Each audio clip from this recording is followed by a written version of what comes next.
C'est toi que je... Nous voulons t'adorer, mon frère, ma soeur, tu peux adorer le Seigneur. C'est toi que je veux adorer. C'est toi que je veux prier. C'est toi que je veux prier.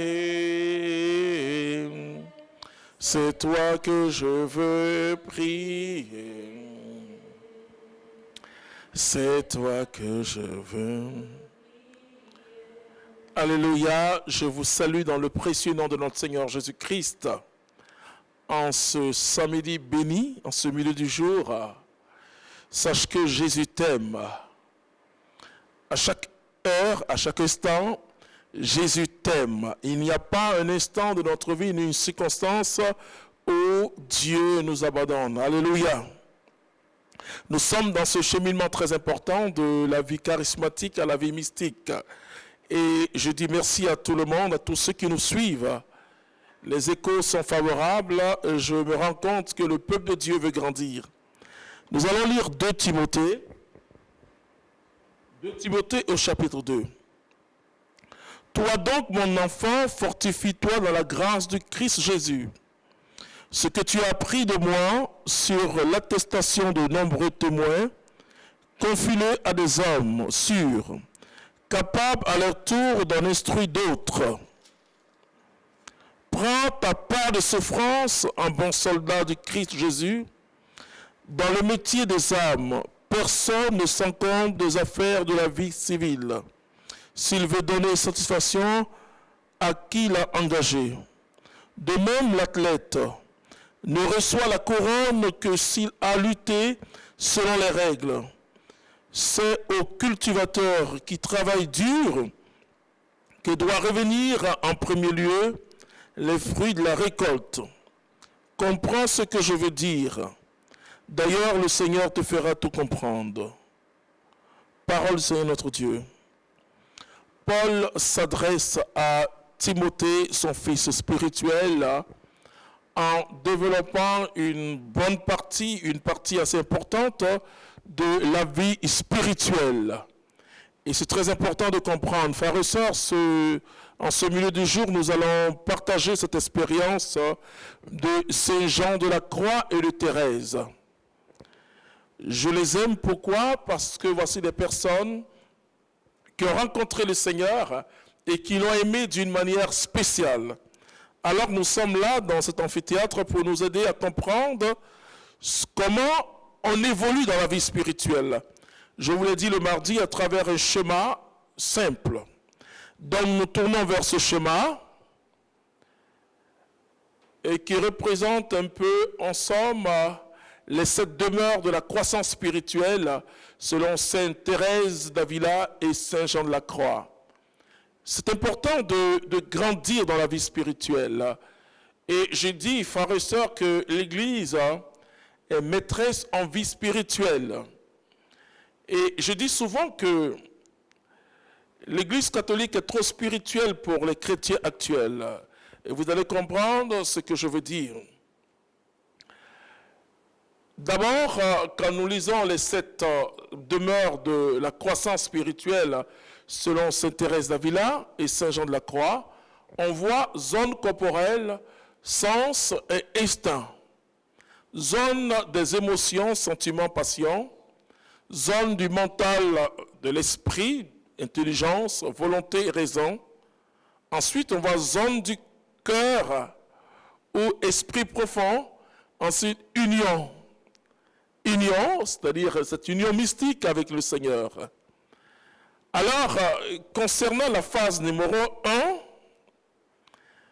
primauté à l'initiative de l'effort individuel dans les 3 premières demeures. Donc, c'est très important, frères et sœurs. Donc, nous revenons à notre schéma. Très important.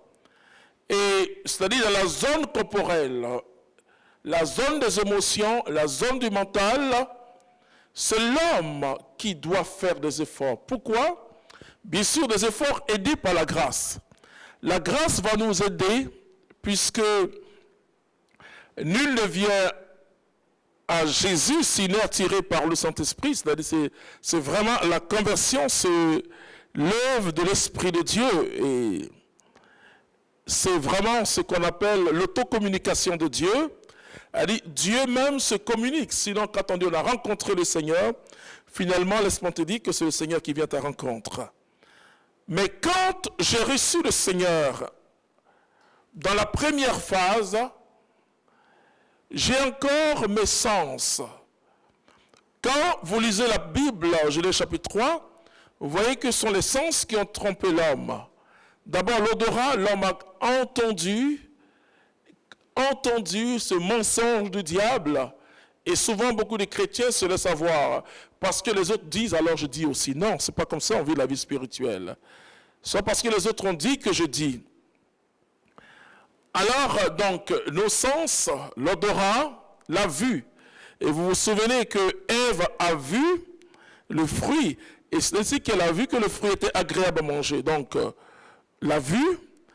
Et aussi, le toucher. Quand elle a touché ce fruit, alors c'était tellement agréable de toucher ce fruit. Et l'odorat aussi, c'est-à-dire le sentir, si vous voulez, est entré en jeu. Finalement, nos sens ont été souillés par le péché. Et Jésus vient nous sanctifier. Donc la sanctification commence par d'abord nos sens. Et si nous vivons selon nos sens, nous ne vivons pas selon notre intelligence, on vit comme un animal, donc à travers l'instinct. Voilà, donc il y a aussi l'instinct humain. On parle parfois de l'instinct de survie. Quand je suis en danger, et si je suis au volant d'une voiture, je me protège et l'autre prend le coup. Ok? Alors, on ne peut pas vivre la vie chrétienne à travers ses sens. Et les sens provoquent, les sens communiquent et communiquent vers nos émotions, la zone des émotions. C'est-à-dire que, alors qu'est-ce que l'émotion? L'émotion est une réaction à partir de nos sens. Ça peut être des réactions de peur, ça peut être des réactions de joie, et ce que beaucoup de chrétiens ou de personnes appellent amour n'est rien d'autre que des émotions qu'on éprouve. Et je l'ai dit, frères et sœurs, ou sentiments, hein, certains parlent de sentiments, certains parlent de coups de foudre. Je dis la foudre tue, il faut se méfier.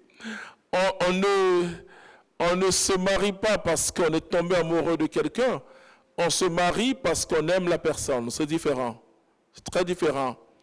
Donc on peut être chrétien et continuer à vivre à partir de ses émotions, de ses sentiments et de ses passions. Vous comprenez que l'exercice dans la vie mystique nous aide par la 16 à finalement à permettre à l'Esprit Saint de rééduquer nos sens et rééduquer nos émotions. Quand je suis en colère, ce sont mes émotions. Mais je suis en colère à partir de quoi? Je suis en colère parce que j'ai entendu ce qu'ils ont dit sur moi. Je suis en colère parce que j'ai regardé quelque chose. Et donc, l'Esprit Saint va éduquer nos sens et nos émotions, mais pas sans nous, pas sans nous. Alors, il y a un effort à faire, un effort, et c'est ce que Jésus dit. Il dit depuis Jean le Baptiste, ceux-là, les violents, c'est-à-dire ceux qui renoncent à eux-mêmes, qui entrent dans le royaume. Beaucoup de chrétiens croient qu'il faut prier simplement, Seigneur, enlève la jalousie de mon cœur et puis c'est terminé. Non, mon frère. Dieu te donnera la grâce, mais c'est toi qui dois, Jésus dit, heureux ceux qui désirent vivre comme Dieu le veut, Dieu le leur accordera. Donc c'est d'abord ça, c'est-à-dire heureux ceux qui désirent. Le désir est de ton côté, le pouvoir est du côté de Dieu. On va encore dans une zone encore plus profonde, la zone du mental, de l'intelligence, si vous voulez, de la volonté, de la raison. Voilà. On va revenir à ce schéma, mais je vais vous donner moi mon schéma et on va revenir dessus parce que là c'est pour Sainte-Thérèse d'Avila et de Saint-Jean-la-Croix. Je vais vous donner mon schéma de l'homme régénéré. Voilà. Ok, merci. L'homme régénéré, voilà. Et donc vous voyez la composition de notre âme.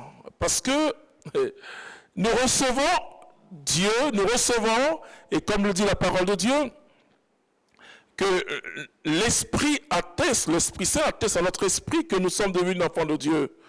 Romains chapitre 8, verset 16. Donc nous recevons cette grâce d'une manière spirituelle. Nous naissons de nouveau et par le sacrement du baptême, nous recevons le Saint-Esprit. Voilà. Et donc l'Esprit éclaire, régénère notre esprit. Ok? Alors on parle de je renais de nouveau. Mais la vie chrétienne, c'est un tout. L'homme est esprit, âme et corps. Le lieu le plus important de notre vie, c'est pourquoi certains parlent du salut de notre âme.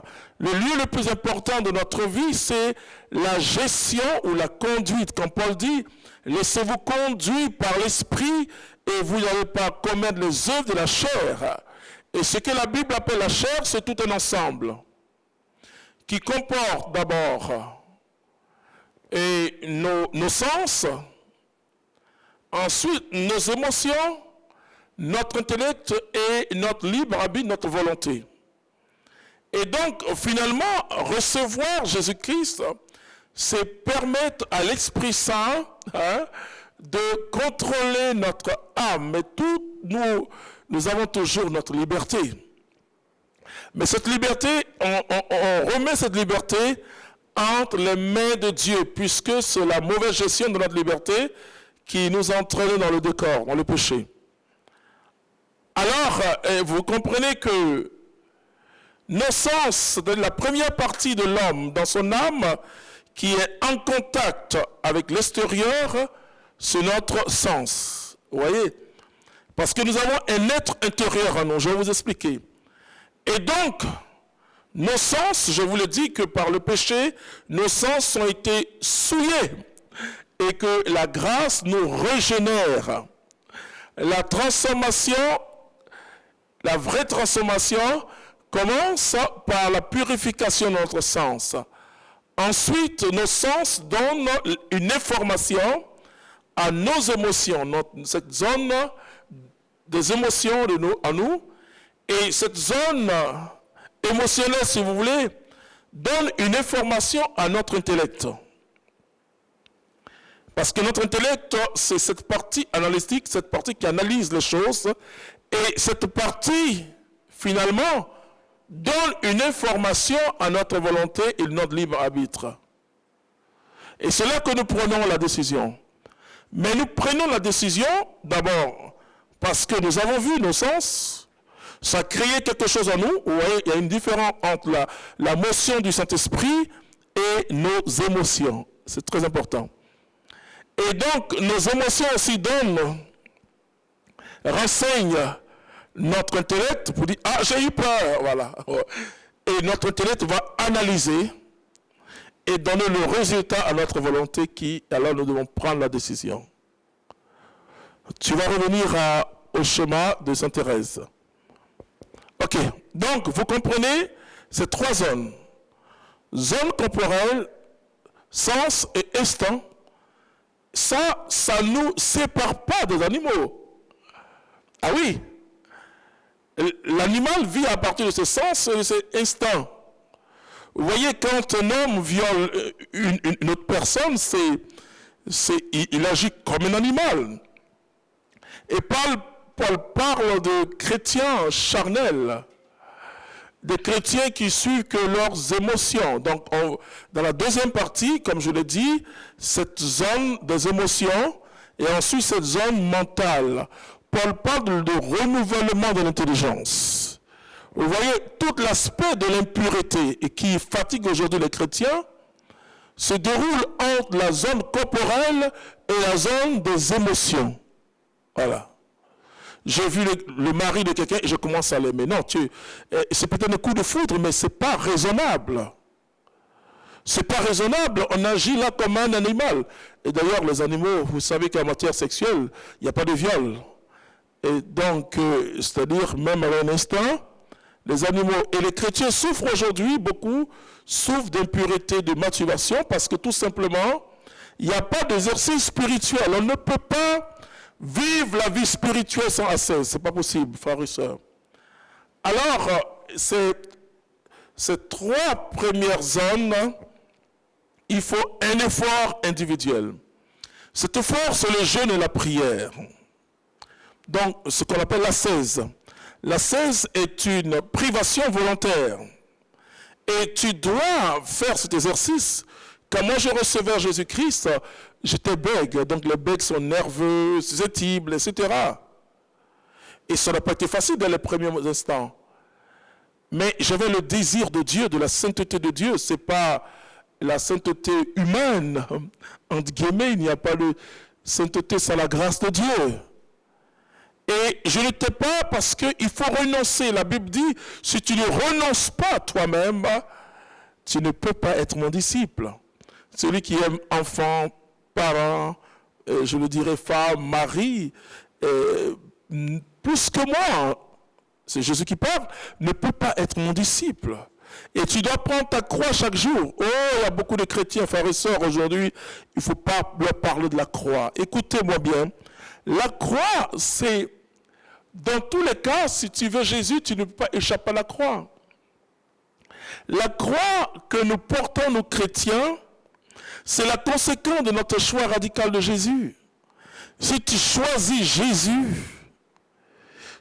c'est vrai, avec lui tu peux rire, mais tu peux souffrir aussi avec lui. Et cette croix du chrétien, c'est l'emblème de son salut. Alléluia. C'est que nous sommes passés de ténèbres à son admirable lumière. Nous ne pouvons plus agir comme autrefois. Beaucoup me disent, frère, prie pour que je n'ai plus de tentation. Je dis, oh là là, écoute-moi, tu auras toujours des tentations. Mais le problème n'est pas la tentation, c'est que ne cède pas à la tentation.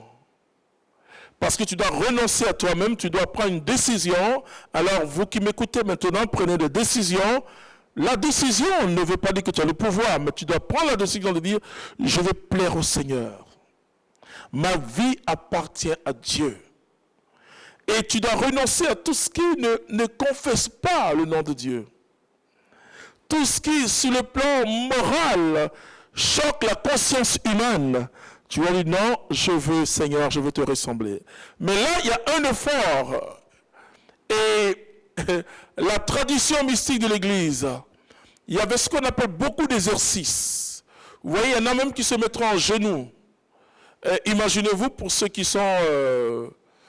pour ceux qui ont l'habitude d'aller à Fatima, mais je peux vous dire que pour des chrétiens avant, se mettre en genoux et en récitant le chapelet, c'était ce qui était normal. Voilà. C'est vrai qu'il y avait des exagérations, mais il y avait une volonté de sainteté, une grande volonté de sainteté. Ce qui manque aujourd'hui, c'est il y a un désir de recevoir des grâces de Dieu, et notre génération a tellement raison, parce que longtemps on a cru que Dieu était méchant, mais en même temps on perd quelque chose de grand, parce que finalement on n'est pas encore totalement renouvelé par le Saint-Esprit. C'est ça le problème. Et c'est ce qui fait que vous voyez des bagarres de chrétiens, de jalousie, de haine, parce qu'il n'y a pas d'exercice spirituel.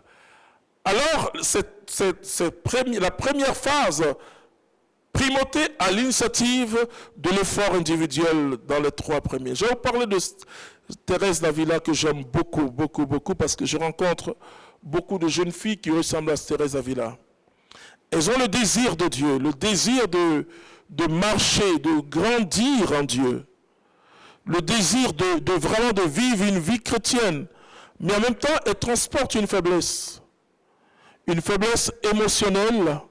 Certains parleront d'une faiblesse amoureuse, et tombe rapidement amoureux de quelqu'un, et c'est tout. Voilà. Alors, je me souviens qu'une personne me pose une question, est-ce que c'est un péché de tomber amoureux? Une question difficile. Je dis, si c'est simplement les émotions qui se sont manifestées, écoute, ça peut arriver. Mais la raison, déjà, doit te dire que ce n'est pas normal de tomber amoureux de telle personne, puisque cette personne est mariée, telle personne est déjà mariée ou fiancée. Donc, déjà, la raison peut nous aider. Donc, par la raison, ça c'est un des traits forts de la théologie catholique. Par la raison, nous sommes capables de choisir le bon ou le bien. Par la raison. Par la raison. La grâce viendra à notre secours, bien sûr, mais la raison humaine peut nous pousser à dire non. Par la raison humaine, comme le dit l'apôtre Paul, en regardant tout ce qui existe, on peut dire Dieu existe. Quand on voit le ciel, quand on voit comment la nature est organisée, on dit mais Dieu existe. Donc par la raison, mais on n'a pas là la bonne connaissance de Dieu, c'est encore flou à cause de la concupiscence. Ok? Donc, ce que je dis aux chrétiens dans mes enseignements, c'est dire non, que finalement, l'homme se laisse avoir par ses sens. L'homme se laisse avoir par ses émotions. L'homme se laisse avoir par son intelligence écorchée par le péché.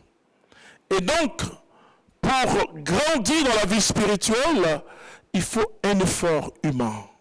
Oui. Tu peux prier, jeûner, il n'y a pas de problème. Mais si le jeûne, ce n'est pas pour ta conversion, ce n'est pas pour le changement intérieur, comme le disait quelqu'un, qui avait sa grande sœur qui était une pentecôtiste, je crois, était mon plombier. Il aimait boire, il est toujours, et puis il a changé.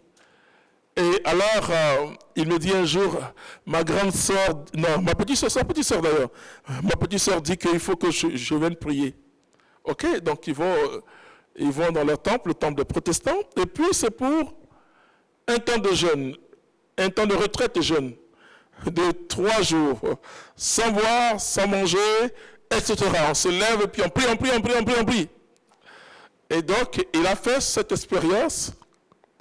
Le lundi, quand il est venu au travail, il m'a dit, patron, vraiment, je ne vais plus jamais boire. Parce que c'est que j'ai eu trop faim. Il dit, ok. Oui, parce qu'il a eu faim. Et lui, ce qu'il a retenu, c'est qu'il n'a pas mangé. Donc, il s'est dit que s'il boit encore un jour encore, on l'oblige à faire cette expérience. Voilà. Donc, par l'effort de l'homme peut évoluer dans les vertus. C'est très important. On peut évoluer dans les vertus par son effort. Mais si tu te laisses entraîner, si tu écoutes seulement tes sens, si tu écoutes que tes émotions, si tu écoutes que ton esprit humain, tu peux te tromper. Tu peux te tromper. Et pourtant, le sens, les émotions, même notre esprit humain, et comme le dit la Vierge Marie, mon âme exalte le Seigneur, mon esprit se réjouit en Dieu, mon Sauveur. Mais pour cela, il faut que tu commences d'abord par l'effort, ensuite la sanctification, elle viendra. Ok? On va évoluer un peu.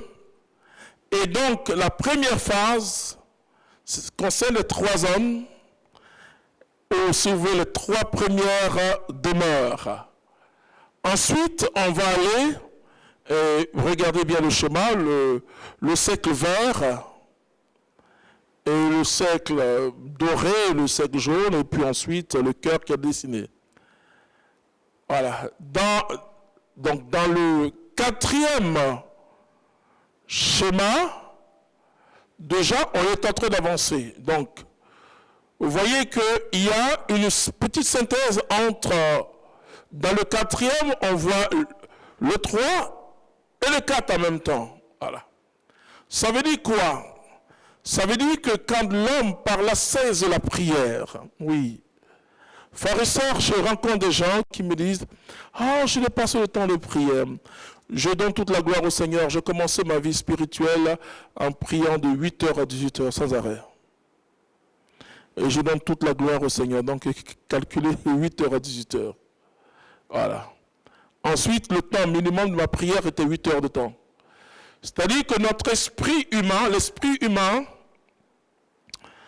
a besoin d'être visité par le Saint-Esprit. C'est un renouvellement important, surtout là où j'étais, dans cette vie de débauche. et les images qui défilaient dans mon esprit. Parce qu'arrivé un moment de ta vie spirituelle, au début de ta conversion, tu ne vois pas ces mauvaises images. Ouais, parce que tu es dans l'euphorique de la conversion. Mais après, ces images, en fin de compte, qui viennent, beaucoup vont dire c'est le diable, non. C'est tout ce qui était enfoui en toi doit partir, doit sortir totalement. Et c'est ce qui fait que les chrétiens, beaucoup ont l'impression que le diable est fort. Il n'est pas fort. Il est fort que quand tu vas sur son terrain. Alors je dis à tous ceux qui le suivent, tu ne vas pas chuter. Tu ne vas pas retourner à ton vomissement tant que tu t'accroches à Jésus-Christ de Nazareth. Pour moi, ça dure 30 ans. Voilà. Donc, je prie que ça dure jusqu'à l'éternité. Parce que si tu t'engages dans le Seigneur Jésus-Christ, tu renonces à ta propre vie. En fin de compte, dans le Christ, c'est qui perd gagne. Celui qui perd sa vie, je me souviens, mes amis se moquaient de moi, ils disent, mais c'est quoi? Tu vas plus en bois de nuit, tu es comme cela, voilà. Donc, si tu renonces à toi-même, si tu meurs en toi-même, tu vis en Dieu. C'est très important. Donc, l'Esprit Saint atteste à notre esprit, petit e, que nous sommes devenus enfants de Dieu. Alors, la vie spirituelle commence, hein? Vous voyez, quand l'Esprit Saint vient en nous, la vie spirituelle commence, mais cette vie spirituelle, elle n'est pas complète. Alors, vous voyez les gens qui peuvent exercer le charisme, hein, et ça ne va pas dans leur vie. Ils continuent, et comme le dit l'apôtre Paul, ils retournent à leur vomissement. Frères et sœurs, ça fait mal, je vois les chrétiens qui souffrent beaucoup. Et comme le dit l'apôtre Paul, le bien que je veux faire, je n'arrive pas à faire. Et c'est le mal que je ne veux pas faire que je fais. Mais laisse-moi te dire, crie vers Jésus-Christ de Nazareth. Parce que tu peux exercer des charismes. Il y a une différence entre les dons charismatiques et les dons de sanctification. Les dons de sanctification sont à l'intérieur.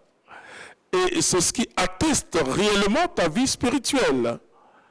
Alors, à partir de la primauté à l'agir de l'Esprit Saint dans les 4 dernières demeures, c'est-à-dire que, puisque tu as un désir fou de Dieu, tu n'as pas le moyen de vivre la vie chrétienne, mais tu as un désir fou de Dieu, la grâce viendra à ton secours. Et à partir de la demeure numéro 4, 5, 6, 7, la primauté à l'agir de l'Esprit Saint dans les 4 dernières demeures. Pourquoi? Parce que tu t'es habitué à la prière. Vous voyez, et pour ceux qui nous suivent, je vais vous dire quelque chose qui va nous aider. Et surtout parce que je dis merci à Dieu de ce que des milliers de protestants suivent ces genres d'enseignements. Je vais vous dire la prière catholique. Par exemple, beaucoup de personnes ne comprennent pas comment on peut s'asseoir et dire « Je vous salue Marie » pendant combien de... Tu exerces ton esprit à quelque chose de formidable. À vivre une présence dans la prière, une présence avec le Seigneur.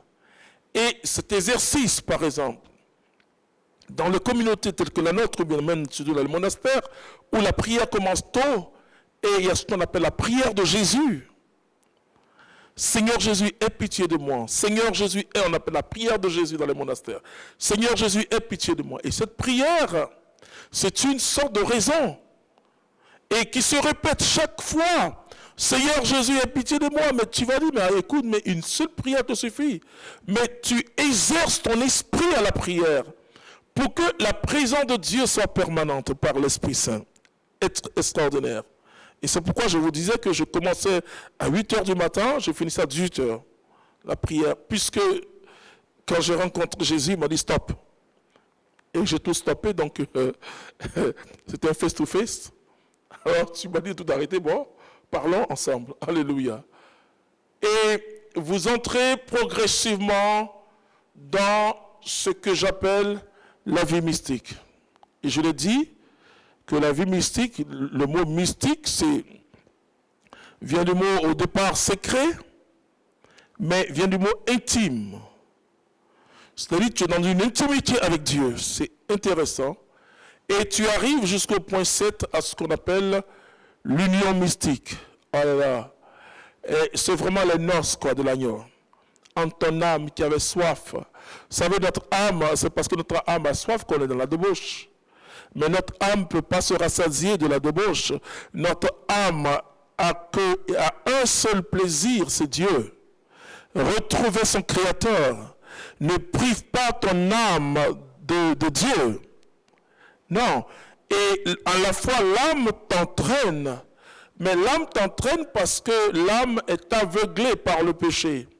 Depuis le jardin d'Éden. Il est aveuglé par le péché et Dieu vient nous donner, il vient faire tomber aux écailles en la personne de Jésus-Christ pour que nous puissions découvrir qu'en fin de compte, notre bonheur, c'est l'union avec Dieu. L'union avec Dieu. Mais pour cela, la phase numéro 1 est une phase importante, c'est-à-dire défier nos sens par ce désir fou de Dieu. Je ne dépends pas de mes sens. Paul dit dans 2 Corinthiens chapitre 5 verset 7, nous ne vivons pas selon la vue, mais nous vivons selon la foi. Parce que Dieu va nous donner, et j'aurai l'occasion de vous le dire le mardi, que Dieu va nous donner des sens spirituels. Par la foi on voit, par la foi on entend, par la foi on goûte, par la foi on touche. Vous voyez? Donc la foi va comme purifier ses sens et dans l'action du Saint-Esprit, vous voyez, il peut utiliser nos sens mais purifier dans le sang de Jésus. C'est extraordinaire. Alors je finis simplement pour dire, frères et sœurs, nous devons aspirer à cette profondeur de vie spirituelle. Nous devons aspirer à cette profondeur de vie spirituelle. Ça ne nous écarte pas des préoccupations de ce monde, c'est-à-dire de nos occupations en tant que femme mariée, en tant que personne mariée, en tant que travailleur, fonctionnaire, si tu veux. Mais ça transforme quoi? Ça transforme notre lieu de travail en monastère. Nous sommes au service de Dieu. Dans tout ce que nous pouvons faire. Alors mon frère, ma soeur, je vais prier pour toi. Je ne te donne pas cet enseignement parce que moi, je finis, non. Mais Paul dit, je t'ai saisi par le Christ et je cours tout droit vers le but. Tu dois avoir un but dans ta vie spirituelle. C'est de grandir dans cette présence de Dieu. C'est cette croissance spirituelle. Et c'est la croissance spirituelle qui va t'épanouir. Alors, quand vous arrivez à la zone, et quand vous dépassez le 4 et vous entrez 5, 6 et 7, qui est vraiment l'objectif de notre vie, vous allez sentir une paix intérieure. Même si vous êtes au marché où il y a du bruit, vous sentez toujours la présence de Jésus-Christ de Nazareth. Et vous avez cette paix intérieure qui surpasse toute intelligence. Et alors vous devenez réellement témoin de Jésus. Vous transportez Jésus et Jésus vit en vous. Alors je vais prier pour chacun. Notre Père qui est dans les cieux, je veux te dire merci pour tout ce que tu fais. Qui est comme toi? Tu es le Dieu fort et grand. Garde-nous dans ton esprit. Père, nous avons soif, nous voulons t'aimer. Nous avons soif de croissance spirituelle. Nous voulons aller plus haut, Père. Nous voulons aller plus haut dans la connaissance de ton royaume, mais surtout dans la connaissance de ta personne par Jésus-Christ, Père. Je te dis merci parce que je crois en ton amour. Nous n'avons aucun moyen de croissance. Nous ne pouvons pas, mais nous voulons, Seigneur, être saints. Car tu dis, soyez saints comme votre Père céleste est saint. Nous comptons sur ta grâce. Merci, Père, pour tout ce que tu fais pour nous. Amen. Nous nous retrouvons le mardi. Et sache une chose, le mardi, nous irons encore en profondeur. Et partagez cette vidéo. Et aussi, posez des questions. Posez des questions parce que nous allons faire un break à la fin de ce mois pour que vous puissiez poser des questions. Nous allons faire une émission assez spéciale. Et là, je demande à tous ceux qui peuvent être là, d'être là le dernier jeudi du mois de juillet. Et nous ferons un break. Et vous pourrez venir poser les questions si vous n'êtes pas loin. Même si vous êtes loin, vous pouvez venir, mais sinon vous pouvez faire par les réseaux sociaux. Que Dieu vous bénisse. Amen.